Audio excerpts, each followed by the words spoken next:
See, it's like, it's almost just straight up yelling, just emotional screaming into the microphone. No focus on where he is melodically. My empire of dirt. And like, oh my God, that's cry. I've got goosebumps every time I listen to the song. And it's just the amount of regret in his voice is actually tangible. It's like you can really feel that emotion coming through in this song. Run, run, lost boy, they say to me. Hey everyone, Adam Mishan here, singer, songwriter, and vocal coach. And today what we're going to be doing is comparing the original to the cover by Johnny Cash. This is something that a lot of people don't actually know, that Johnny Cash was not the originator of this song. This song was originally a Nine Inch Nails song. So let's check out the original and let's compare it to what's going on in the Johnny Cash version. Let's go. The only thing that's real.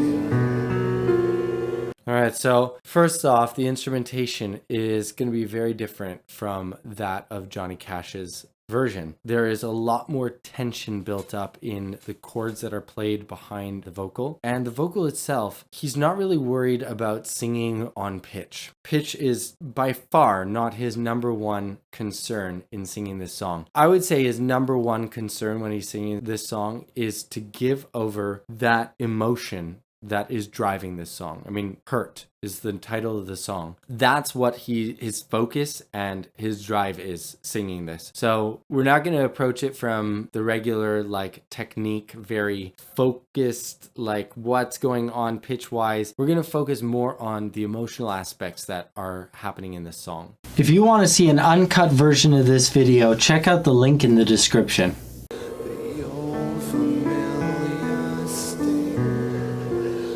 And actually, like the same thing with that the piano is doing with, it's like almost hitting an off note, you know, at the end of the melody line. It feels like it just gives you like this tension that's building up. His voice is doing the same thing by just kind of like letting go of certain end notes and just letting them be whatever they are, not focusing on the pitch. It ends up also building up tension and creating that emotional aspect behind it. I've got some exciting news for you. I've been hard at work building a 6-part video series that's absolutely free, teaching you exactly what it takes to build a confident and strong singing voice. So if you're interested in getting early access to these videos, please click the link down below to join the early bird waitlist.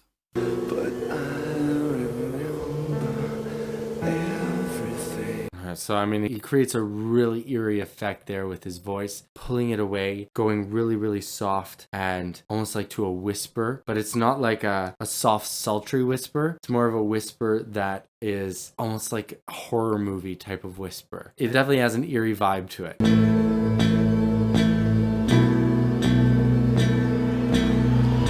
Okay, so now guitar and piano are doing a build up, like almost like all focused totally on rhythm without much of a focus on what the melody is. Just really driving that,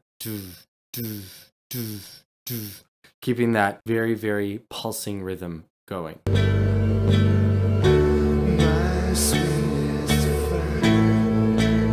You can hear like the guitar is not really in tune with the piano. These are all things that almost serve to create more of an interesting element to the song, not actually to deter and take away from it. It actually breathes a different life into it.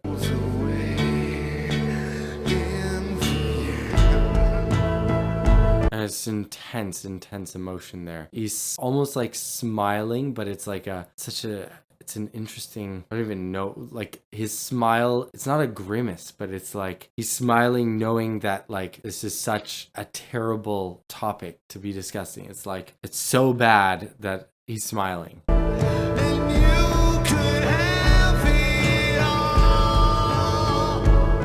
See, it's like, it's almost just straight up yelling, just emotional screaming into the microphone. No focus on where he is melodically. Oh, that change from, wow, coming out of that chorus, that sent shivers up my spine. That transition from here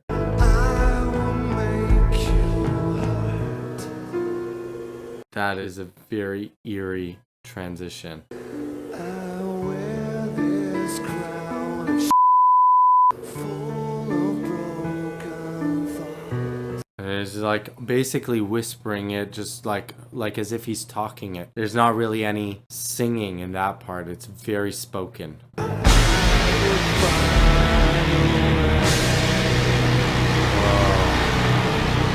Massive change right there, and first time we hear drums in the entire song is right at the end. That's so crazy. That's it. It's over. I wonder if that has significance, what they did in the video afterwards. Like, with all this, you can be like reborn from the destruction. You know, this fox coming back. They're playing it in rewind from being decayed to coming back together. So that's interesting point. That might have some hidden message and some light at the end of the tunnel type thing. All right, so let's check out Johnny Cash. All right.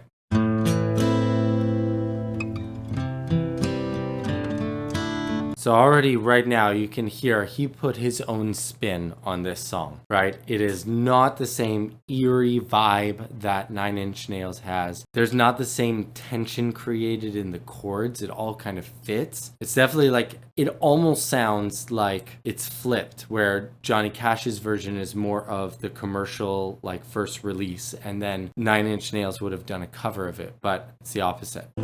To see if I still feel.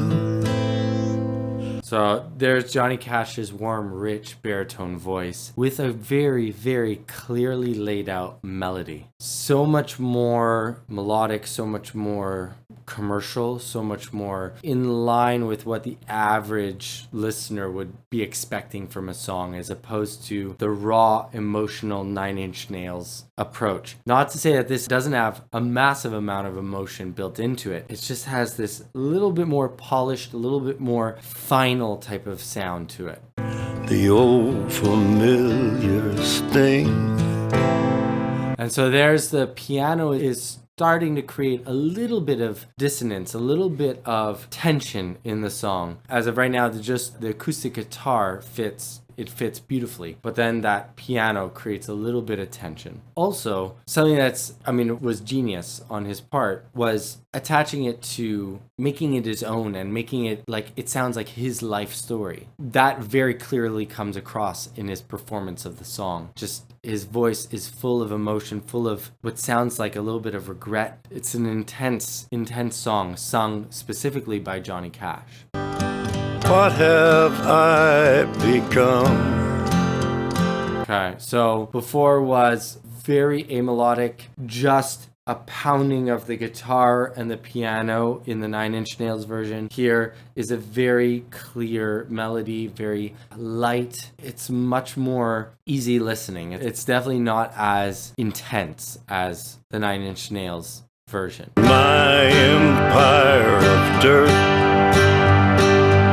Like, oh my god, about to cry. I've got goosebumps every time I listen to the song, and it's just the amount of regret in his voice is actually tangible. It's like you can really feel that emotion coming through in this song, and he's just has a beautiful melodic tone to his voice that actually suits his version of this song. I will make you hurt. So definitely not as intense of an ending and going into the second verse. The ending of that chorus into the verse doesn't leave the same sort of chills as the Nine Inch Nails version, specifically on that part. I mean, I'm getting chills just from Johnny Cash's story, his life, his everything that is put behind this song and what it really means to him and what you can see it means to him. And I think that's why it has 43 million views. Probably one of his, biggest videos on YouTube. I don't know if type in Johnny Cash, could be. Okay, so definitely not. He's got 96 million on God's Gonna Cut You Down, but definitely one of his most viewed. There it is right at the end of his life. The timing couldn't have been better of this cover. It's like his moments of reflection. Thoughts I cannot repair. Listen, I mean, his voice is so full, and just listen to the regret in his voice and how he's able to portray that so beautifully. My sweetest friend.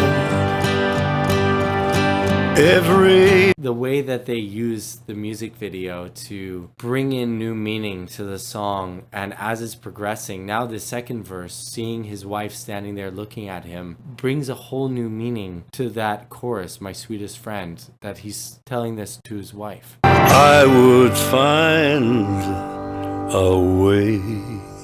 Wow. Definitely a very poignant end. And I love how they built in so much more in that second build up to the ending. There was so much more that they brought in to really bring about just the maximum emotional effect. So I hope you guys like this video and my comparison of Johnny Cash with Nine Inch Nails. Very unlikely comparison, but they were the ones that made the song. So I hope you guys like this video. If you did, please hit the like button down below. If you want to see more videos like this, check out that one right there.